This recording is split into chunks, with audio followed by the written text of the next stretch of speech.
Welcome to the Dental Decoders podcast. I'm your host, Brittany Rogars, and I'm here to help you crack the code on all things dental operations. Each week, we dive into topics to help you overcome roadblocks, streamline operations, and reduce team burnout. Whether you're an owner, a practice manager, or a team member, this podcast is for you. Join us for insightful discussions, engaging interviews, and practical tips. So sit back and relax as we crack the code on all things dental operations together.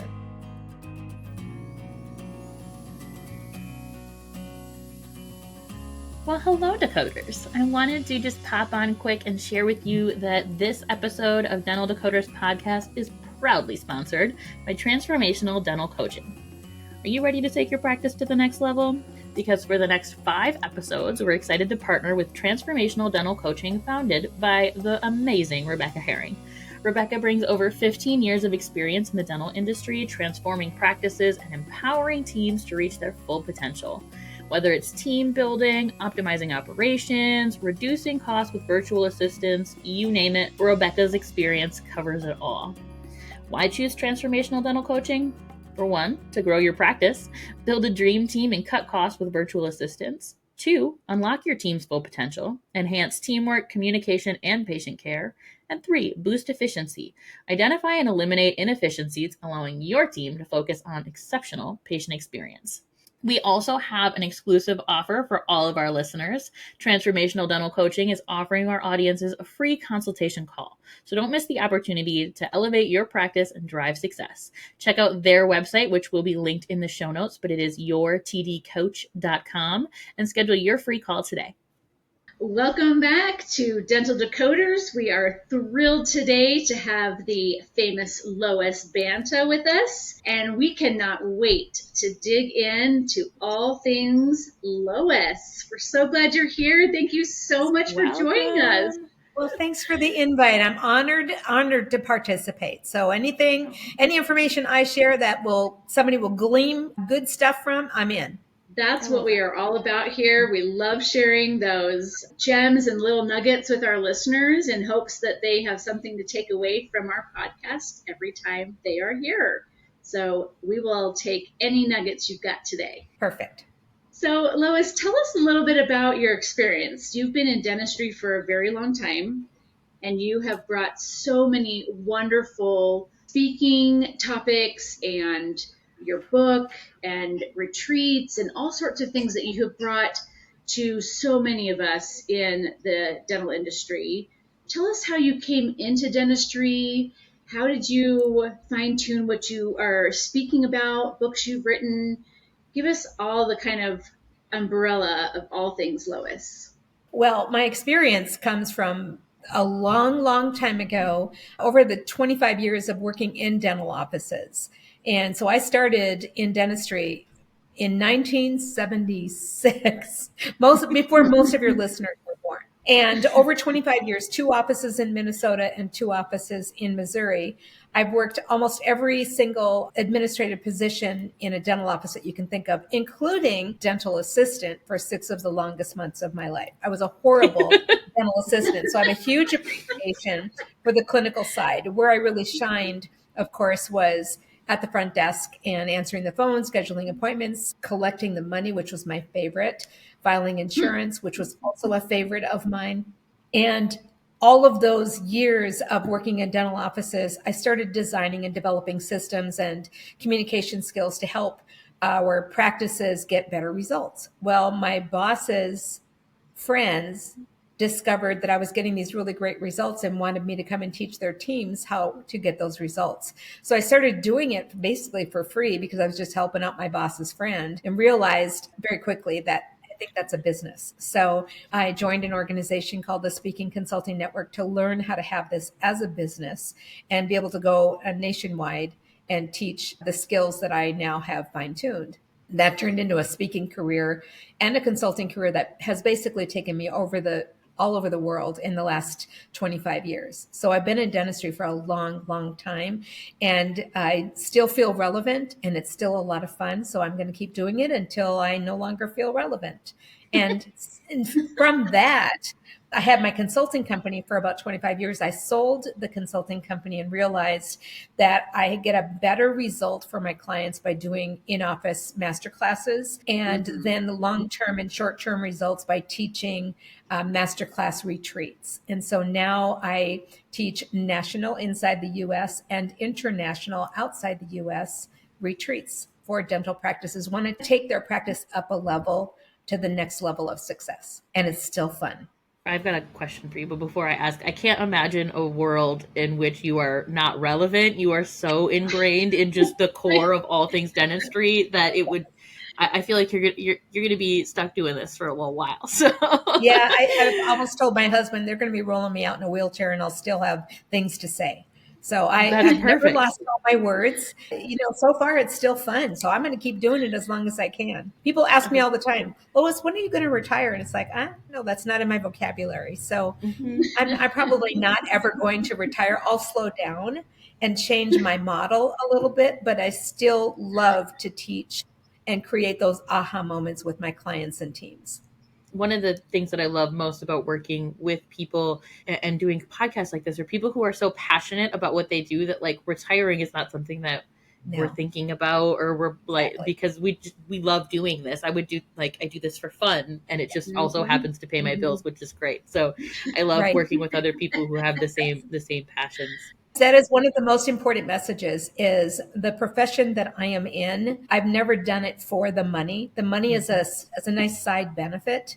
What motivates me and drives me is getting other people really great results and to have their lives be a little less stressful and a little more laid out in an organized fashion. Exactly. I love that. I want to ask about your book, but I also want to ask about your retreats. So the retreats are super intriguing to me. I have been through, when I worked in a practice, we'd bring consultants in and we go through all the things and we always get the another consultant type of reaction. But what you do is so interesting because you take people off site out of that element and try and build them back up. So I'd love to hear more before I give away all the goods. Tell me more about the retreats and what those look like and how those work. When I started my company, what became my theme and my mantra is I took everything I hated as a team member working with consultants and threw it out the window. What I've designed and developed is a learning environment that's fun. In fact, my tagline is retreats so fun, we have to make you go outside and play, right? So people don't want to leave the retreat. So the retreat idea came from really feedback I was getting from my audiences of, we want to know more about how to not be as stressed out in a dental office. We don't want to learn all about this inside our office. So I started taking people outside the office, individual clients, like let's go to a cabin and let's build a campfire and then let's figure out what isn't going well and let's tweak it and make it go well in your office. That morphed into retreats. So basically, my definition of a practice retreat, whether it's public or private, is a learning environment outside your dental office where the phones aren't ringing and patients aren't knocking on your door and the delivery person isn't knocking on your door and saying, I have a delivery. And you get these constant interruptions to going outside of your dental office in an environment that's very pleasant and user-friendly and positive, and working on the things that need improving and tweaking the things you want to just take to that next level. So I designed a retreat. The next retreat that my business is having is called Collabricon. And we came up with Collabricon because we wanted to find a way for dental offices and departments who feel as though they're working in these individual silos. And you hear this all the time. Well, the clinical team doesn't know what we go through at the front desk. Oh, well, you know what? The administrative team doesn't know what we go through in our clinical department. And all of a sudden you have miscommunication, misunderstandings, and nobody's getting any place in an easy to utilize fashion. I have a hygienist, an assistant, a dental spouse, and myself, an administrative expert, coming together to give this total team retreat that we've nicknamed Collabricon because we wanted to find a way for all people on a team to come together and collaborate to be able to take that practice to the next level. And once you realize that everybody has similar situations in a different department, all of a sudden you can collaborate, get out of your own way, and ultimately offer the best care to your patients, which of course is our ultimate goal, is to get quality patient care in the hands of patients without interruption and without frustration. And what happens with frustration and gossip is when we don't have a clear understanding of what the other department brings to the table. So we choreographed a 1.5-day event in Branson, Missouri, November 14th and 15th. It's a Friday, Saturday. It's just be the 14th and 15th or 15th and 16th. I'll have to check my notes to come together and meet as a total team with all of us working together. We're going to have special projects, special breakout sessions. We're going to have open discussions, and we're going to come up with some really great, easy to implement solutions for practices to take back with them. Then we as a team are going to follow up with those practices to answer any questions, to help them get out of their own way, and to avoid the frustrations from implementing something new moving forward. So we feel like we're bringing something very unique to the table, in that you're not just going to come and have us do a data dump. You're going to come away with things you can implement, and for us as coaches to follow up with these practices to help them really get out of their own way and get to the next level. And that's called Collabricon. We're very excited about that. I think that's fantastic, especially, I don't know about any of our other listeners, but I feel like sometimes when I go to a conference, the speakers are fantastic. They give you so much information, but I feel like sometimes when I walk away, I go back and I'm like, it was so good, but I'm not quite sure what I'm supposed to do with it, right? How to go back and implement it into the practice or with my clients that I work with, or, so I love that your focus is, here's what we're going to do to actually implement it. Go back. Here's what it is. What do you want to do with it? And they're actually going back with a plan on how to make something better within their practice. And I did verify, it is November 15th and 16th. It is November 15th and 16th. You would come in on Thursday because we'll have a welcome reception. We'll have lunch together. We'll have a little breakfast together, etc. The other thing that we discussed is that departments that work together tend to get the best results together, right? And when you have a clearer understanding of what makes that department run, then your handoff protocols become much more effective. And I think the thing that ties departments together as a unified team is in that handoff process, whether you're handing off from administrative to clinical or vice versa. It's about helping, and the patient gets a more clear understanding of the care that they need and want. That's great. Just out of curiosity, you've been doing these retreats for a long time. I know you've been speaking for a long time. What would you say is your biggest takeaway from these retreats? What do you learn that offices are struggling with the most in that collaborating together? Like, what is the front struggling with the most, and what is the back team struggling with the most that might be a little gem that you can give our listeners to that they could start to think about within their practice? I think there's a universal thing that both the clinical and the administrative teams struggle with the most. The administrative team is in the verbal skills or the communication of not asking yes, no questions when the patient schedules an appointment, or when you're asking for payment, or when you're discovering what the dental benefit designs are. And I think the biggest miscommunication that filters them back to the clinical area, especially, is regarding insurance and treatment planning for the patient based on what the patient needs, not the insurance company. So there's many times the clinical department will come to the administrative department and say, hey, can we take x-rays today? Will their insurance cover it? When I'm a bit of a brat. So my brat response is, I don't know. Can you take x-rays today? Of course you can always take x-rays if the patient is in their best interest. But the thing, of course, that is implied to the patient when you don't communicate it effectively is, if insurance doesn't cover it, we're not allowed to do it, or they must not need it. So the thing that I believe the administrative team struggles with the most is in using insurance as the reason to schedule or not to schedule dentistry. The thing that I think the clinical team struggles with the most in those verbal skills is treatment planning. Treatment planning, if the patient has decay, for instance, as an example, around a crown, and the crown is less than 5 years old, they're immediately considering, should we do that crown? Is insurance going to cover that? And ultimately, getting out of your own way involves removing or divorcing yourself from insurance discussions for the most part, and then narrowing it down to say, what is in that patient's best interest? If the patient has decay under a crown and the crown is less than 5 years old, decay is not going to, if you think about this, and it's a silly thought process, but if you really think about it seriously, if there's decay under a crown and the patient waits till insurance renews, is the decay still there? It's like if a tree falls in the woods, does it still make a sound if you're not there? Of course, the decay isn't going to decide to take a vacation and wait for the insurance benefits to renew. Then it's about having a conscious conversation with the patient of, this is what we've discovered that is the conundrum in your mouth. This is what we professionally recommend to remove that decay. And oh, by the way, the design of your plan isn't going to cover this on insurance. So therefore, your out of pocket is going to be 100% instead of 50%. So what we need to get back to in our dental environments is ultimately having conversations with the patients on what's in the patient's best interest, and not taken into consideration as the first part of the conversation, will insurance cover this?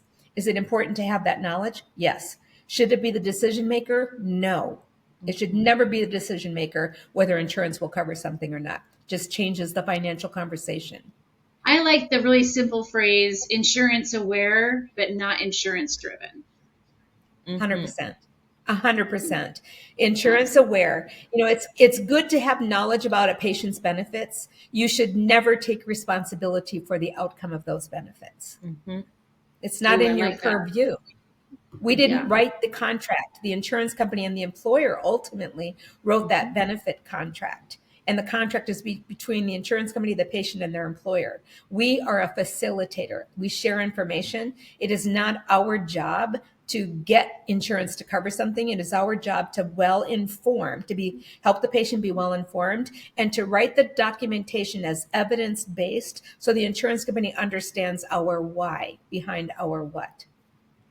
100%. I look at insurance, dental insurance, like a form of payment, essentially. If we're doing our job on the back end and we're providing insurance with what they need to pay and they choose not to pay, that's the same as if like a patient's credit card declined, essentially. Yes. We're doing what we can to get it paid. So I love that.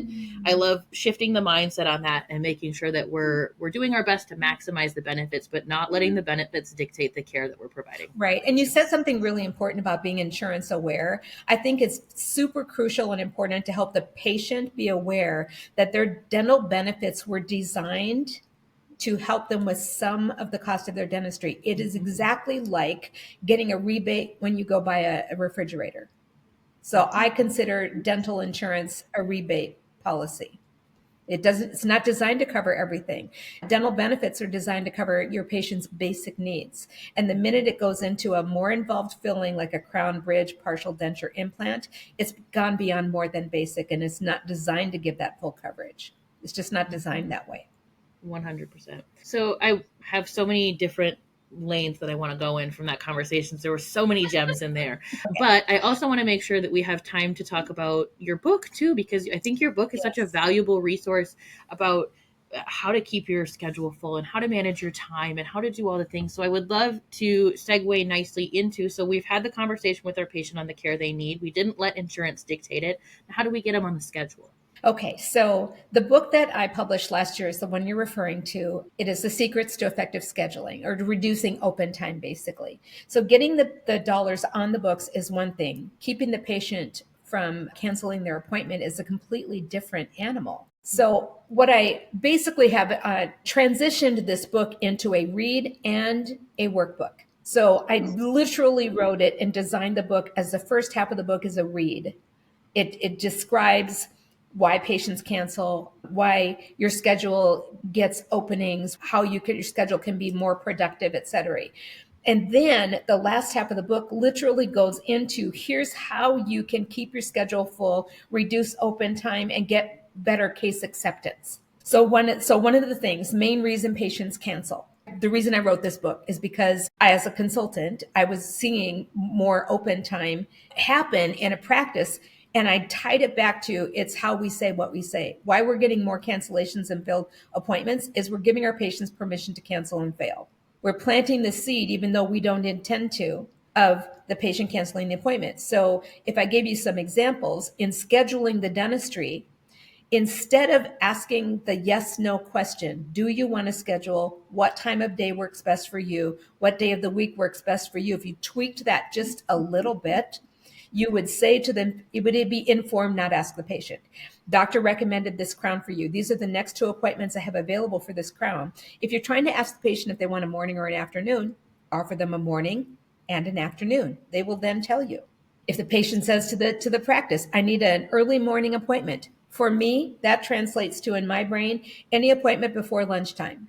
The minute the patient says early morning, our brain goes to, they need the first appointment of the day. That's not necessarily what they mean. They just need a morning appointment, right? Secondary, it's how we confirm the appointment. Do you want to prevent cancellations? It's how you confirm the appointment. Whether or not you use a patient engaging system such as Solution Reach or Weave or Addit or any of the other patient engagement systems that you have out there, your method of confirmation, whether you're sending an email, a text, a voicemail, or a live contact, should remain the same. It's about informing the patient you have an expectation for them to join you at their upcoming appointment. You're not asking for a call back to confirm the appointment. Asking for a call back historically is an invitation for the patient to call you and say, I was just going to cancel that appointment. I'm so glad you reminded me I was going to cancel.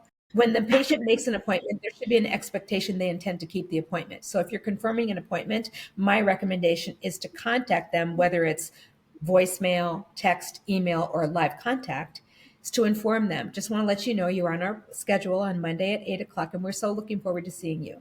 Have a great day.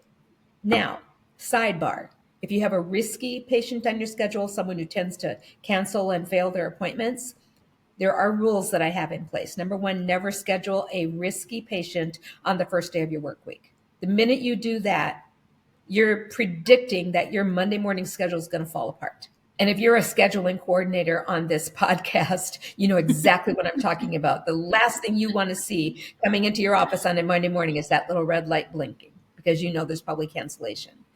So the way to reduce that, you can eliminate them because patients forget sometimes, is your method of confirmation. Call, inform, let them know. If you have a risky patient on your schedule, call, inform, ask them to call back regarding important information you have to share with them about their upcoming appointment. Now, curiosity killed the cat. They're going to call you saying, oh my gosh, I understand you have important information to share with me about my upcoming appointment. Yes, we've got a big pothole outside our front door. So we want you to drive carefully when you're turning into our parking lot. Or it's supposed to snow if you're in a snowy region, or it's supposed to rain, or there's been an accident on I-13 and you need to make sure you add a little extra time. Remember your appointment's at 8 o'clock. You're coming during rush hour. We have a very, very busy traffic area outside the office. So leave a little early for that appointment. So it's all about how you deliver the message, not just delivering the message. Mm-hmm. And all of that book is full of all kinds of helpful tools to keep your schedule productively full. I always say no plan is as good as your backup plan. If you have a plan to confirm, you want a backup plan for when confirmations don't work well. It's same thing holds true in collecting the money at the time of service. Don't ask a patient if they want to pay. Inform them this is how much we estimate your insurance is going to cover and your portion is this. How do you want to pay? Not if they want to pay. I'm expecting a payment. Have the financial conversation when you schedule the appointment, not when they come in for their appointment. That was a lot. But there you go. Long-winded answer. I feel like you may know that I am also the queen of the long-winded answer just based on that. So, so I'm going to put the link to the book in the show notes. I'm also going to put the link to Collabricon in the show notes so people can get signed up for all these wonderful things. But if people are listening to this episode, they want to learn more about you, they want to connect with you, where can they find you? Well, you can go onto my website at ljbseminars.com, and there is a Contact Lois button they can click on. They can also email me personally at lois.banta57@gmail.com. And that will get to me directly. I am a really great email buddy. I love communicating and connecting with listeners. So I always say in my seminars as well, when I lecture, I'm not one of those speakers that are going to say, okay, if you want more information about that, you're going to have to buy my stuff. I always say, if you want more information about designing a new patient protocol, email me and I'll send you the protocol for free. I love helping offices. And if my little bit of advice or technique or protocol or system helps you grow, then I've done my job. So I'm never going to be one of those speakers that say, you got to buy my stuff to get the secret recipe. I'm just going to give you the recipe. What you do with it after you receive it, that's kind of up to you. but it always nurtures the practice philosophies to improve. That is always my intent when I'm speaking or consulting, is if I leave you and you have tools that you can easily implement in your office, and you walk away with those tools and then you implement them, that's the best bucket filling experience for me as a speaker, is when I get feedback that, hey, I sent your 90-day final notice letter and I'll be darned, the patient actually paid their bill, right? I used your verbal skills to prevent cancellations and all of a sudden their schedules are full. Another little technique about keeping your schedule productively full is the dreaded pre-block your schedule. I am a huge advocate of pre-blocking your schedule, but don't just pre-block your schedule all willy-nilly. Add up how many procedures were done by code in a 12-month period. So how many new patients did you see in a 12-month period? Pre-block that amount of time on your schedule for the next 12 months. If you're doing a huge marketing push, you may anticipate, we're going to have more patients in our schedule. So you might pre-block a few extras. The worst thing a practice can do is not pre-block their schedule for key elements in your practice, such as new patients, scaling and replanning, perio maintenance. Those are the three elements that it absolutely is a deal breaker for me if you don't pre-block your schedule, because worst thing you can do is tell a patient they have periodontal disease and then you can't get them in for 6 months. That's the kiss of death. And you're actually supervising the neglect of their care at that point. So that's a dangerous protocol to not have in place. That's awesome. Couldn't agree more. I love block scheduling, so I'm thoroughly backing this message. So Lois, as we start to wrap up our episode today, first I will put the links to everything, email, website, all that in the show notes as well, so people can reach you. But as we wrap our episode, we end every episode with our signature question, which is, in your life, what has been your decoding moment or secret code that has allowed you to be successful? The secret code that has allowed me as a professional to be successful is to be honest and to use real life examples of improving your bottom line. What drives me is knowing that people are getting results from the things that I've done myself. So that's what drives me. It's my decoding opportunity. That's amazing. I love that has been so consistent through the whole episode, and that you're so you can tell that you start with your why because it's so consistent through all of your messaging. So I think that's beautiful, and I love that. Yes. So for the retreats, for the Collabricon, we have a specific landing page for that. It's www.collabricon.com. It takes you right to registration. And for my website, it's ljbseminars.com, which, by the way, is currently being revamped. You'll still get to my website, but it's being updated with my most current opportunities there. If they want an international retreat experience, I have a Tuscany retreat that I've organized in Tuscany, Italy in about 10 months. Yeah. I was thinking that's going to have to, that sounds like a great opportunity, right? Yes, that one is for a doctor and spouse. Yeah, it's beautiful. So for those retreats, for the international retreats, there's a learning environment, there's a welcome reception, but then there's also an event that I schedule within the retreat that the last day we come back and we discuss what did we learn at that event that we can take back to our practice. And next May, it's in Tuscany, so there's a chef at this resort that's going to give us all a cooking class. And we're going to take what we learned from that cooking class back to our practice. So if you want more information about that, email me and I'll send them a direct link for that. That's amazing. Excellent. Thank you so much for spending some time with us today, Lois. I cannot wait for our listeners to hear this episode. It was my pleasure. My pleasure. Thank you so much for joining us for this week's episode of Dental Decoders Podcast. We hope you took away a valuable piece of information. As always, don't forget to rate, share, and subscribe to help us build our community of dental decoders. We look forward to seeing you for next week's episode.